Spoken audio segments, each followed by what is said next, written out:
can't tell already, somebody got some new He-Man figures for Christmas. I always loved these things as a kid. I never had any of the cool ones. My older brothers did. Specifically, they had these three.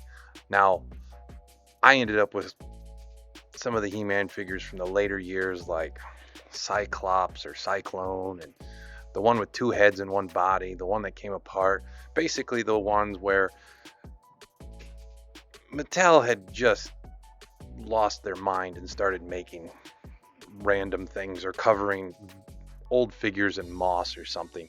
So I always wanted these three guys. Specifically, my favorite was this one, Man at Arms. My brother had Man at Arms and I always loved it. He also had Prince Adam and a bunch of the other stuff. My brothers had Castle Grayskull, all the cool stuff.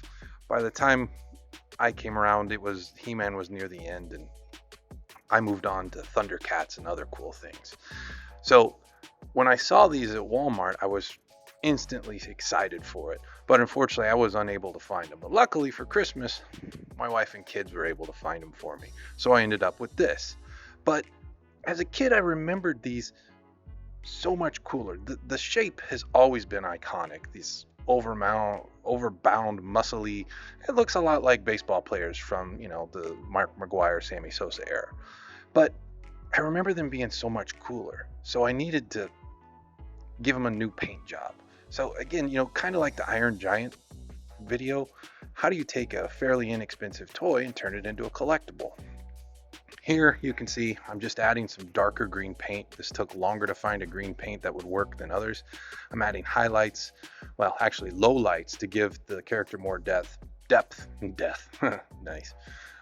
Give the character more depth and make it look more like a collectible. A lot of times the difference between a cheap toy and a collectible is the paint job. I'm not saying this is a great paint job. I'm not saying this is screen accurate or anything like this. It just appeals to what I like. It actually, when I'm done here, reminds me more of how I remember the characters and remember the toys, because they were something I always coveted, than what they actually showed up in the TV or movie. Let's not talk about the movie. Man, that thing sucked. It wasn't really any of the actors' fault. Some are actually great actors, but they went so far. Anyway, go watch The Toys That Made Us. It's quite an interesting story. You had some very talented artists and other things, and people that made these toys, and had this whole other backstory that had nothing to do with the cartoon. The cartoon came much after the fact. But anyway, here you go. Again, just adding some black paint or darker paint depending on what I'm painting here, trying to add some depth to the character, get rid of some of the, hey, I was cheap, made in China, and I cost more than I really should.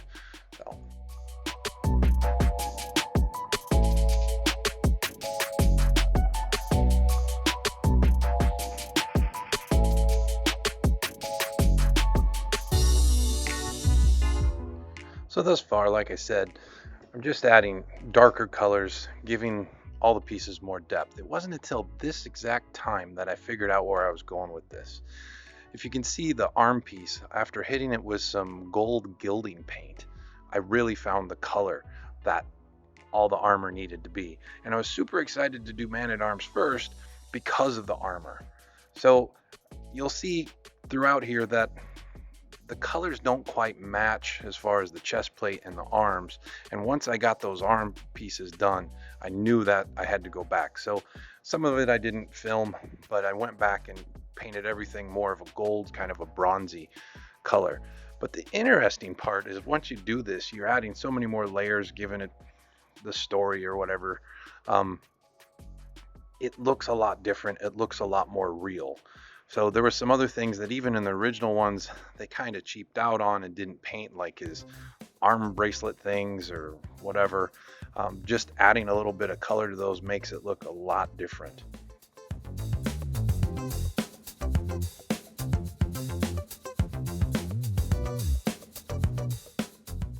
Now here, look how far we've come. That yellow versus that gold. Now everything I've used here outside of the gold has just been a simple acrylic paint you can buy at Walmart. I typically use Plaid Crafts brand. I think they're like $1 each at Walmart. Just kind of use your eye. paint everything until it looks good to you. What I was going for is that look like you would find on perhaps a Mondo or a Hot Toys. Um, those are collectibles that are in the several hundreds of dollars. Now, I don't spend that kind of money on my collectibles, but sometimes I like the look. I didn't want a more realistic sculpt. I wanted the original sculpt. I just wanted a better paint job. So here you go. I thought it turned out really awesome. I was really excited about it. This is the first of three. As you can see there, quite a bit different. The next one coming up in a week or so is going to be Skeletor, and then finally I'll end with He-Man. Hope you enjoy. Thanks. Bye.